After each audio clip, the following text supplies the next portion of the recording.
Tuesday morning டே 8 o'clock போல் start ஆச்சு. அன்னைக்கு மதியம் போல தான் பூஜை பண்ணியிருந்தேன். பூஜையெல்லாம் முடிச்சதுக்கப்புறம் நான் என்னென்ன பண்ணேன்றது தான் இந்த வீடியோ. அந்த அன்னைக்கு மார்க்கெட் போகிற வேலை இருந்ததுனால பூஜையெல்லாம் முடிச்சுட்டு மதியம் போல் மார்க்கெட் போனோம். லஞ்ச் எதுவும் ப்ரிப்பேர் பண்ணவே இல்லை, வந்து தான் பண்ணணும்னு சொல்லிட்டு ஃபர்ஸ்ட் மார்க்கெட் போயிட்டு வெஜிடபிள்லாம் வாங்கிட்டு வீட்டுக்கு வந்தாச்சு. சிம்பிள் மெனு தான். வீட்டுக்கு வந்தது ஒரு ½ an hourல ரெடி பண்ணணும், ஏன்னா லஞ்சுக்கு வந்துருவாங்க, டைம் ஆகிடும்னு சொல்லிட்டு கடகடன்னு சிம்பிள் மெனு தான்.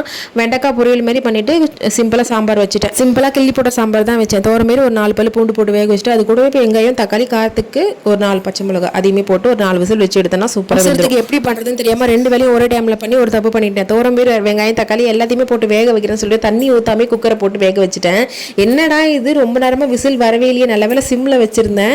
அதுக்கப்புறம் ஓப்பன் பண்ணி தண்ணி ஃபில் பண்ணி மறுபடியும் வச்சுட்டு மறுபடியும் வேலையை ஆரம்பிச்சேன். 4 விசில் வந்ததுக்கு அப்புறமா தாளிப்பு கொட்டணும். கடுகு, காஞ்ச மிளகா, கருவேப்பிலை அதையும் போட்டுட்டு பெருங்காயம் போட்டு தாளிச்சு கொட்டிட்டு லாஸ்ட்டாக இறக்கும்போது கொஞ்சமாக புளி ஊற்றிட்டு கொத்தமல்லி போட்டு தூவி இறக்குனா சூப்பராக இருக்கும், டேஸ்ட்டாக இருக்கும். சிம்பிளாக எனக்கு ரொம்ப பிடிக்கும் இந்த சாம்பார். பண்ணிட்டேன், டைம் ஆயிடுச்சு. சரி சைட் டிஷ் மட்டும் வெளியே வாங்கிட்டு வர சொல்லிடலாமேன்னு பார்த்தா கண்டிப்பாக சொன்னா இப்போ தான் வெஜிடபிள் எல்லாமே வாங்கி கொடுத்தாங்க. இப்போ நான் மறுபடியும் கடையில் போய் வாங்கன்னு சொன்னால் கண்டிப்பாக திட்டு விழுன்னு சொல்லிட்டு எக்ஸ்ட்ராலாம் எதுவுமே போடாமல் சட்டன் வெண்டைக்காய் பொரியல் வந்து காரம் உப்பு மஞ்சத்தூள் மட்டும் போட்டுட்டு நல்லா ட்ரையாக வறுத்துட்டா சூப்பராக இருக்கும். காரசாரமாக முடிஞ்சு சாப்பிட்றதுக்கு கரெக்டாக இருந்துச்சு. ½ an hourல எல்லா வேலையும் முடிஞ்சு. சைட் பை சைடில் வெஜிடபிள் வாங்கினது எல்லாத்தையுமே ஸ்டோர் பண்ணி வச்சுட்டேன், ஃப்ரிட்ஜ்லேயும் அடுக்கி வச்சுட்டாச்சு. அதுக்கப்புறம் சாப்பிட வேண்டியது தான். இந்த டே இப்படியே போயிடுச்சு. இந்த வீடியோ பிடிச்சா லைக் பண்ணுங்கள், சேனல் மறக்காம சப்ஸ்கிரைப் பண்ணி வச்சுக்கோங்க. நெக்ஸ்ட் ஒரு வீடியோவில் பார்க்கலாம்.